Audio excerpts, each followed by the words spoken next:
Thank y'all.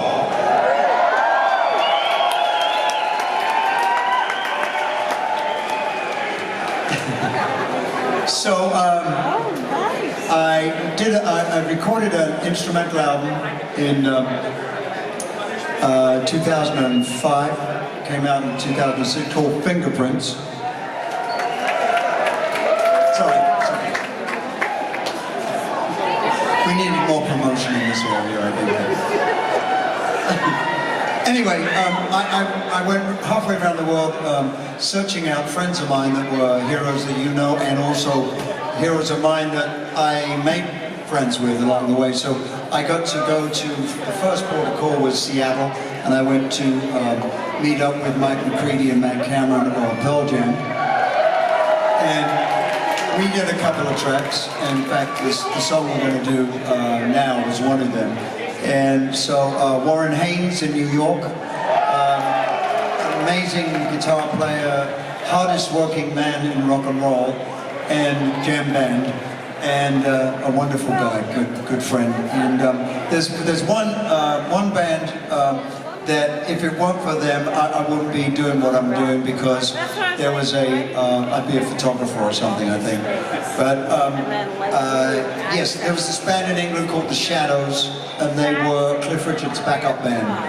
And he's like the English Elvis, except he's still going.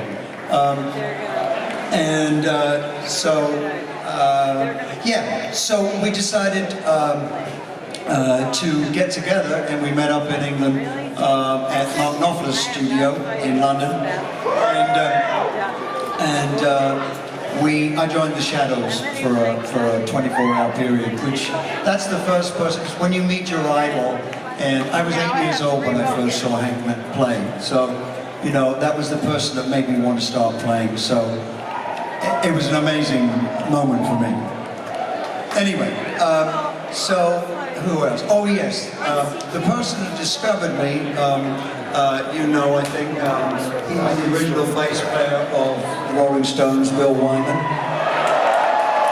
And he's been like my older brother since we met in '64 when I was 14. Yeah, about that. And he used to give me all his ex-Stones clothes because we were the same size. So that was very strange. Anyway, then my mum ended up with them. She did. Oh, Mum, you're wearing Bill's pants again. So anyway, he was a friend of the family at this point, so it was okay. So anyway, I called Bill up and I said, "Hey, Bill, how's it going?" "All right." So I said, "Oh, good. So I'm doing this instrumental record. What do you think about? Would you join me on a track?" "All right then." So really excited he was, and so I said, "Oh, that's fantastic." I said, I'll come over to England. Hey, any chance you could call Charlie Watts up, because I know you haven't played with him since Steel Wheels tour, you know? And I said, "Do you think that Charlie would, you know, he would play with us?" And he said, "I'll ask him." So you can see where this is going. Very short conversations, but we got a lot done. And then, so nothing happened for a couple of days, and I picked the phone up. It's Charlie, and he goes, I say, "Hey Charlie, how are you?" "I'll do it." So that was it. So anyway, I had the pleasure of historically reuniting the original Stones rhythm section for a track.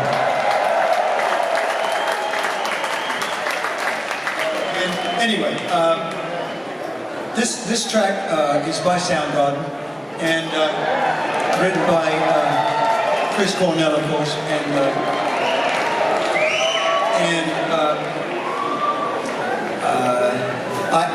I got, it's amazing, because when the album came out, nothing much happened with it, but I got a couple of envelopes in the mail, and I opened them, big envelopes, and there were 2 Grammy nominations for the album, so, which was great.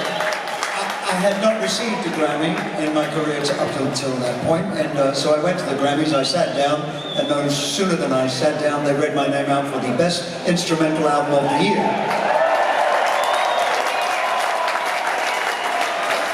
And then, if that wasn't fantastic enough, I got home, and a couple of days later, Chris Cornell calls me up, and unbelievable, and says, I really love what you're doing with our song. Do you want to come and play it live with me on stage?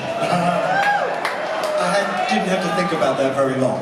So I got to play this number with Chris Cornell, and we became friends. And obviously now we've lost him, and this song means so much more. And so I'd like to dedicate this to Chris Cornell, his wife Vicky, and their 2 children.